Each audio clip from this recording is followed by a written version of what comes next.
Hello friends, welcome to our channel, The Chronicles by M.V. Rao Ideas.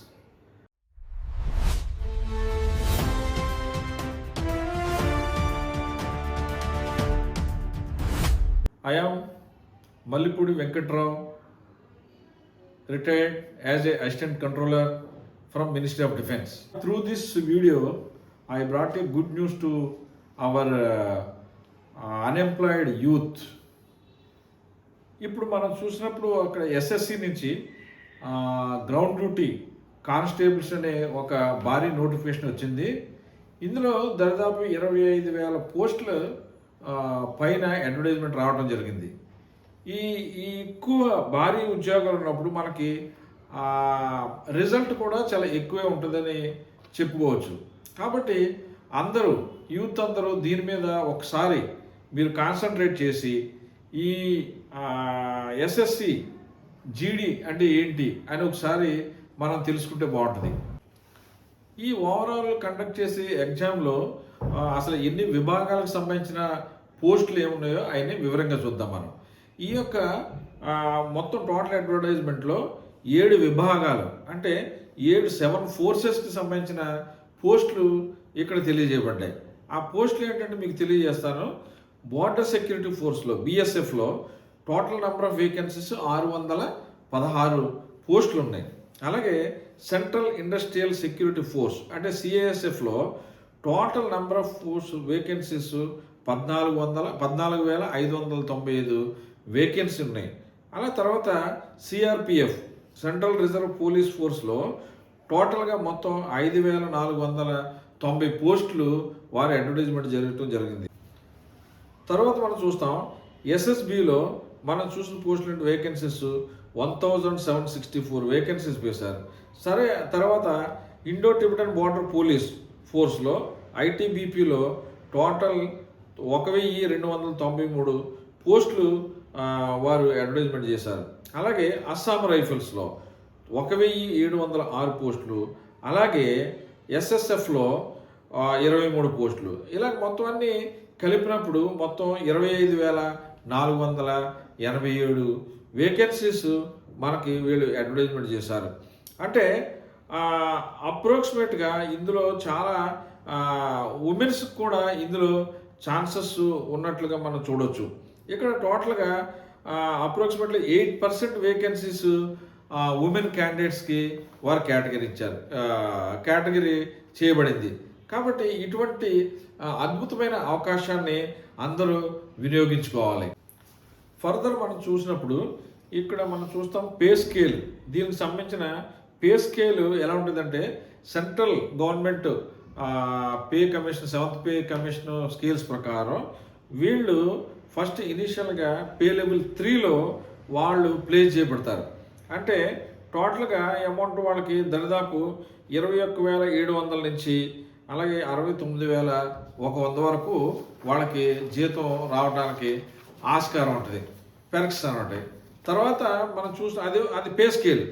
ఆ తర్వాత మనం అది చూసినప్పుడు దానికి అలవెన్సెస్ ఇవన్నీ కలుపుకుంటే మనకి ఇంకా ఎక్కువ స్కేలు రావడం జరుగుతుంది. అంతేకాకుండా ఈ వేకెన్సీ కూడా డిఫరెంట్గా డిస్ట్రిబ్యూట్ చేశారు. ఇలాగ జనరల్కి కొన్ని, అలాగే ఎస్సీ ఎస్టీ ఓబీసీ కొన్ని, అన్ని ఈడబ్ల్యూసీకి కొన్ని, అలాగా ఉమెన్స్ కొన్ని అని సెపరేట్గా చేశారు. అంతేకాకుండా ఇంకో గుడ్ న్యూస్ ఏంటంటే ఎక్స్ సర్వీస్ మ్యాన్లకి వాళ్ళకి 10% రిజర్వ్ చేసినట్లుగా మనం ఇందులో రాయబడింది. కాబట్టి ఇవన్నీ చాలా అద్భుతమైన స్కేలు అని చెప్పవచ్చు. దాదాపు మీరు దగ్గర 40 నుంచి 50,000 వరకు స్టార్టింగ్ రేంజ్లోనే మీరు సంపాదించుకునే అవకాశం ఉండేది. తర్వాత మనం చూసినప్పుడు వీరికి ఏజ్ లిమిట్ మనం చూస్తే మినిమం ఏజ్ 18 సంవత్సరాలు ఉండాలి, మ్యాక్సిమం ఏజ్ 23 సంవత్సరాల వరకు ఉంది. అది కట్ ఆఫ్ డేట్ 1/1/2026కి వారు 18 ఇయర్స్ నిండిన వారే, అలాగే 23 సంవత్సరాలు దాటి ఉండని వారు దీనికి అర్హులుగా ఉన్నారు. ఇందులో ఏజ్ కన్సెషన్కి మనం చూసుకున్నప్పుడు ఇక్కడ ఎస్సీ ఎస్టీ క్యాండిడేట్స్ వారికి 5 సంవత్సరాల రిలాక్సేషన్ ఉంది. అంతేకాకుండా ఓబీసీ క్యాండిడేట్స్కి 3 సంవత్సరాల రిలాక్సేషన్ ఉంది. ఎక్స్ సర్వీస్ మెన్లకి 3 ఇయర్స్ రిలాక్సేషన్ ఉంది.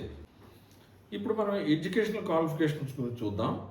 ఇప్పుడు మనం దీనికి అప్లై చేయాలంటే వారు క్యాండిడేట్స్ 10th క్లాస్ అంటే మెట్రికులేషన్ పాస్ అయ్యి ఉండాలి. అటువంటి వారే దానికి అర్హులుగా ఉన్నారు.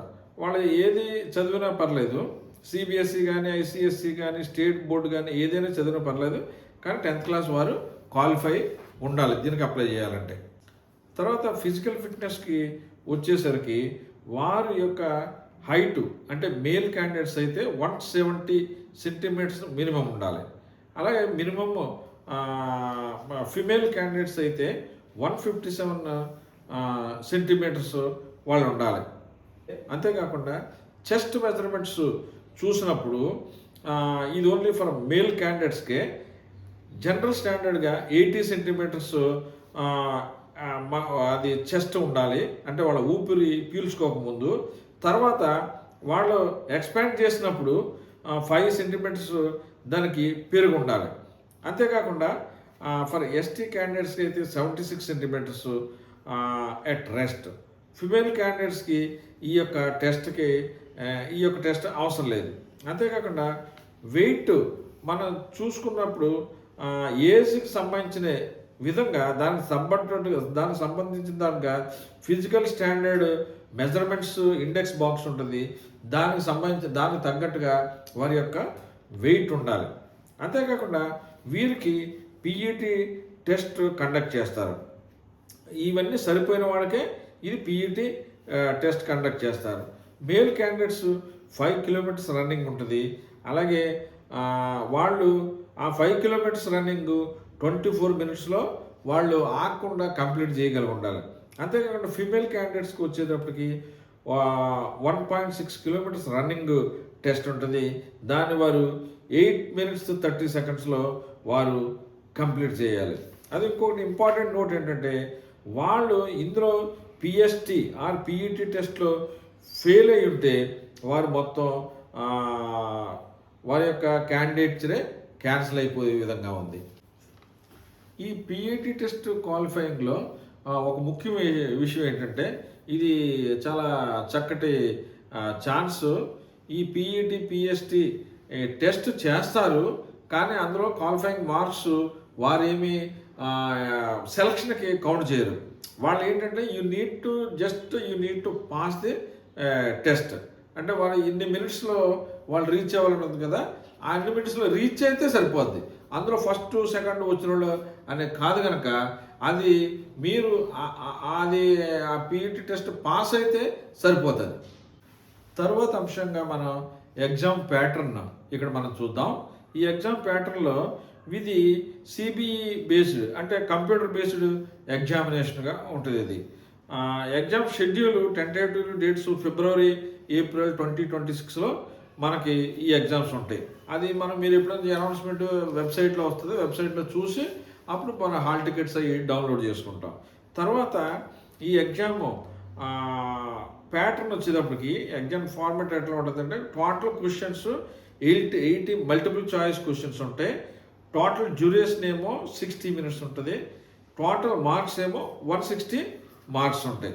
తర్వాత మనం చూస్తే ఇది ఏ లాంగ్వేజెస్లో ఉంటుందంటే ఇది ఎగ్జామ్ పేపర్ అంతా English, Hindi and other 13 regional లాంగ్వేజెస్లో ఉంటుంది.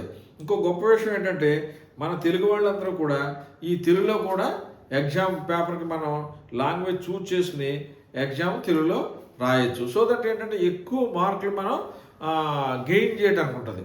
మనం అటు ఇంగ్లీష్లోనూ చూసుకోవచ్చు, ఇటు తెలుగులోనూ చూసుకున్నప్పుడు మనకు ఒకవేళ ఇంగ్లీష్లో అర్థం కాకపోతే తెలుగులో చూసుకునే మనం కరెక్ట్ ఆన్సర్ మనం చేయొచ్చు. తర్వాత మనం చూసినప్పుడు ఎగ్జామ్ సెక్షన్స్ మనం చూద్దాం. ఇక్కడ ఈ ఎగ్జామ్ సెక్షన్స్ అంటే ఏవేవి ఎన్ని సెక్షన్లు ఉంటాయి, ఆ సెక్షన్లో ఏమేమి సబ్జెక్ట్స్ ఉంటాయి, దాని విషయం గురించి మనం చూద్దాం. ఇక్కడ సెక్షన్ ABCD అని 4 సెక్షన్లు ఉంటాయి. ఈ 4 సెక్షన్లో మనం చూసినప్పుడు section A consisting of general intelligence and reasoning. Number of questions ఇందులో 20 క్వశ్చన్స్ ఉంటాయి. 20 క్వశ్చన్స్, నంబర్ ఆఫ్ క్వశ్చన్స్ 20, దానికి సంబంధించి 20 క్వశ్చన్స్కి 40 మార్క్స్ మనం ఇక్కడ చూస్తాం. అంతేకాకుండా సెక్షన్ B మనం చూసినప్పుడు general awareness and current affairs ఉంటాయి. ఇందులోనూ 20 క్వశ్చన్స్ ఉంటాయి, 40 మార్క్స్లు ఇందులో ఉంటాయి. ఇందులో మనం చూసినప్పుడు జనరల్ అవేర్నెస్లో test of knowledge of current events, history and general knowledge ఉంటాయి. ఇందాక మనం చూసాం జనరల్ ఇంటెలిజెన్స్ అండ్ రీజనింగ్ అన్న దాంట్లో మనకు రీజనింగ్ ప్రాబ్లమ్ సాల్వింగ్ ఇవన్నీ ఉంటాయి. తర్వాత మనం మూడవదిగా చూసినప్పుడు సెక్షన్ సి, ఇందులో క్వాంటిటేటివ్ యాప్టిట్యూడ్ అంటే మ్యాథమెటిక్స్ ఉంటాయి. ఇందులో ఈ మ్యాథమెటిక్స్ అన్నీ చిన్నగానే ఉంటాయి. అవి మ్యాథమెటిక్స్ అన్ని 20 క్వశ్చన్స్ ఉంటాయి, 40 మార్క్స్ వస్తాయి. ఇది చాలా ఈజీగా ఉండే ప్రాబ్లమ్ సాల్వింగ్ మ్యాథమెటిక్స్ ఇస్తారు. ఎక్కువ కష్టంగా ఉండేవి ఇవ్వరు, కానీ అది మనం ఎల్సిఎం ఇవన్నీ చూసుకుంటే మనం సరిపోతుంటుంది. తర్వాత సెక్షన్ డికి వచ్చినప్పుడు మనం అందులో ఇంగ్లీషు కానీ హిందీ కానీ చూస్తాం. ఎవరి చాయిస్ లాంగ్వేజ్ పెట్టిన ప్రకారం అందులో మనం చూసుకోవచ్చు. అక్కడ చూసినప్పుడు అది కూడా 20 మార్కులు, 20 క్వశ్చన్లు 40 మార్కులు ఉంటాయి. తర్వాత ఇక్కడ ఒక ముఖ్య విషయం మీరు గమనించవలసింది ఏంటంటే ఇక్కడ నెగిటివ్ మార్క్స్ ఉంటాయి. అంటే మీరు వ్రాసిన ప్రతి ఇన్కరెక్ట్ క్వశ్చన్ ఆన్సర్కి 0.25 మార్క్స్ అది డిడక్ట్ చేసేస్తారు. మీరు ఎన్నో ఒక 10 మార్క్స్ 10 చేస్తే అలా దానికి క్యాల్కులేషన్ చేసి ఒక్కో క్వశ్చన్కి కూడా మీకు మనం పైన చూసాం, ఒక్కో క్వశ్చన్కి 2 మార్క్స్ 2 మార్క్స్ కింద మనం చూసాం. అలాగే ఇక్కడ సపోజ్ మీరు తప్పుగా రాస్తే దానికి 0.25 మార్క్స్ క్యాల్కులేట్ చేసి ఓవరాల్ మీరు ఎన్ని పాయింట్స్ అయితే మార్క్స్ గెయిన్ చేశారో అందులోంచి ఈ మైనస్ మార్కులు తీసేసి అప్పుడు మీకు ఫైనల్ మార్క్స్ అరైవ్ అవుద్ది. అందుకనే మీరు జాగ్రత్తగా ఒకసారికి మరొకసారి చదువుకునే ఈ యొక్క ఆన్సర్ రాయాలి. సపోజ్ మీరు ఆన్సర్ రాయలేకపోతున్నారు, తెలియట్లేదు, దాన్ని మీరు అట్టే పెట్టుకుని మీరు తర్వాత లాస్ట్లో రివిజన్ చేసుకున్నప్పుడు అది రాయండి. అంతేగాని తప్పైన డౌట్గా మీరు అక్కడ ఆన్సర్ రాస్తే you are going to lose 0.25 marks. తర్వాత మనం ఇప్పుడు చూస్తాం అప్లికేషన్ ప్రాసెస్ ఏ విధంగా చేయాలని. ఇది అప్లికేషన్ ప్రాసెస్ చేయటం అనేది చాలామందికి తెలిసే ఉంటుంది, కానీ కొత్తగా ఎవరైనా అప్లై చేసే వాళ్ళకి ఇది హెల్ప్ఫుల్గా ఉంటుందని చెప్పేసి ఈ అప్లికేషన్ ప్రాసెస్ గురించి నేను తెలియజేస్తున్నాను. ఇక్కడ మనం చూస్తున్నప్పుడు ఇంపార్టెంట్ డేట్స్ గురించి మనం ఒకసారి చూద్దాం. Important application start date 1 December 2025, అలాగే అప్లికేషన్ క్లోజింగ్ డేటు 31/12/2025. దాదాపు మీకు ఇక్కడ 31 రోజులు టైం ఇవ్వడం జరిగింది. అంతేకాకుండా ఫీ విషయానికి వచ్చినప్పుడు ఫీ పే చేయవలసి ఉంటుంది. ఈ అప్లికేషన్ ఫీజు జనరల్ కేటగిరీకి అండ్ ఓబీసీ క్యాండిడేట్స్కి 100 రూపాయలు చేయాలి. అంతేకాకుండా ఉమెన్ క్యాండిడేట్స్కి నో ఫీ. అంతేకాకుండా ఎస్సీ ఎస్టీ వారికి కూడా నో ఫీగా ఇక్కడ రాయబడింది. దీన్ని మీరు ఏ విధంగా అప్లై చేయాలి అని చూసినప్పుడు మీరు ఎస్ఎస్సి వెబ్సైట్కి వెళ్ళినప్పుడు మీరు ssc.gov.in అనే వెబ్సైట్ మీరు క్రోమ్లో కానీ మోజిల్లాలో కానీ ఓపెన్ చేసి మీరు చూడొచ్చు. చూసినప్పుడు అందులో 1 టైం రిజిస్ట్రేషన్ అని ఉంటుంది. బహుశా కొంతమంది చాలామంది చేసుకుని ఉంటారు, కొత్తగా కొంత ఆల్రెడీ చేసుకున్న వాళ్ళు అయితే వాళ్ళు రిజిస్ట్రేషన్ ద్వారా నంబర్ ద్వారా వాళ్ళు ఓపెన్ అయ్యి లాగిన్ అయ్యి దీనికి అప్లై చేసుకోవచ్చు. లేదంటే కొత్తగా ఎవరైతే చేస్తున్నారో వారు 1 టైం రిజిస్ట్రేషన్ అని చేసుకుంటే వారికి అది ఫ్యూచర్లో కూడా పనికి వస్తుంది. అలాగా ఆ విధంగా అందులో ఏ విధంగా రాయబడ్డాయో అన్నీ చూసి మీరు ఆ విధంగా ఆ ఫామ్ ఫిలప్ చేసి కావాల్సిన ఫోటో కానీ కావాల్సిన డాక్యుమెంట్స్ కానీ అలాగే బ్యాంక్ ఫీ కానీ ఇవన్నీ మీరు అందులో అప్లోడ్ చేస్తే మీరు ఫైనల్గా అది సక్సెస్ అని వస్తుంది. ఆ సక్సెస్ అని వచ్చిన తర్వాత మీరు కావాలంటే అది డౌన్లోడ్ చేసుకుని పెట్టుకుంటే మీకు అది రెఫరెన్స్గా ఉంటుంది. డియర్ స్టూడెంట్స్, ఇక్కడ నేను ఒక విషయం మీ ముందుకు తీసుకురావాలనుకుంటున్నాను. ఏంటంటే నేను ఎంతో కాలం నుంచి ఇటువంటి వీడియో చేయాలని అనుకుంటున్నాను. ఎందుకంటే అనేక మంది యూత్ ఉన్నారు, వారు ఆల్రెడీ చదువుతున్నారు, వాళ్ళు డిగ్రీలు చదువుతున్నారు, పీజీలు చదువుతున్నారు, అన్నీ చదువుతున్నారు. కానీ అసలు ఏ ఉద్యోగాలు ఎక్కడ పడుతున్నాయి, ఎలాగ అప్లై చేయాలి అని తెలియకుండా విలేజెస్లో అనేక మంది ఉన్నారు. నేను చూసినప్పుడు అనేక మంది విలేజెస్లో నేను చూసినప్పుడు ఎవరిని చూసినా ఈరోజు నేను డిగ్రీ చేశాను, పీజీ చేశాను అని అంటున్నారు. మరి ఏం చేస్తున్నాను అంటే నేను చూస్తున్నాను, జాబ్ సెర్చ్ చేస్తున్నాను అంటున్నారు. అంతేకాదు, నువ్వు మరి పలానా ఉద్యోగం పడింది, నువ్వు ఎస్ఎస్సి పడింది కదా, నువ్వు పెట్టావంటే మాకు తెలియదు అంకుల్, అది ఎలా చెప్పాలి, ఎలాగ తెలియదు అంకుల్ అని చాలామంది చెప్తున్నారు. మీరు కొంచెం చెప్తారా ఏ విధంగా అంటే నేను చాలామందికి ఎలాగ గైడెన్స్ ఇస్తూ ఉంటాను. అందుకే నాకు ఒక థాట్ వచ్చింది.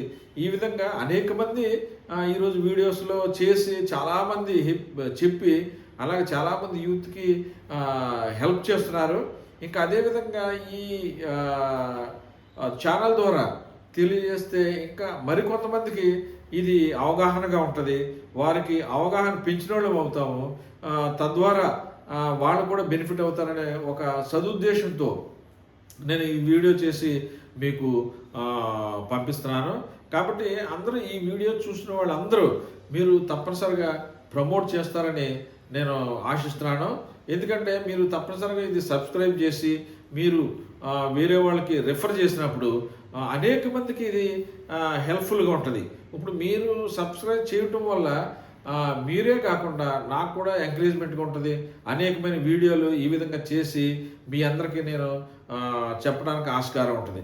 ఎందుకంటే నేను ఆల్రెడీ రిటైర్ అయ్యి నేను ఖాళీగా ఉన్నాను కనుక అనేక మందికి ఇటువంటి హెల్ప్ఫుల్ పనులు చేస్తే మీరందరికీ యూత్ అందరికీ బెనిఫిట్గా ఉంటుందని మేము ఈ వీడియో చేస్తున్నాను.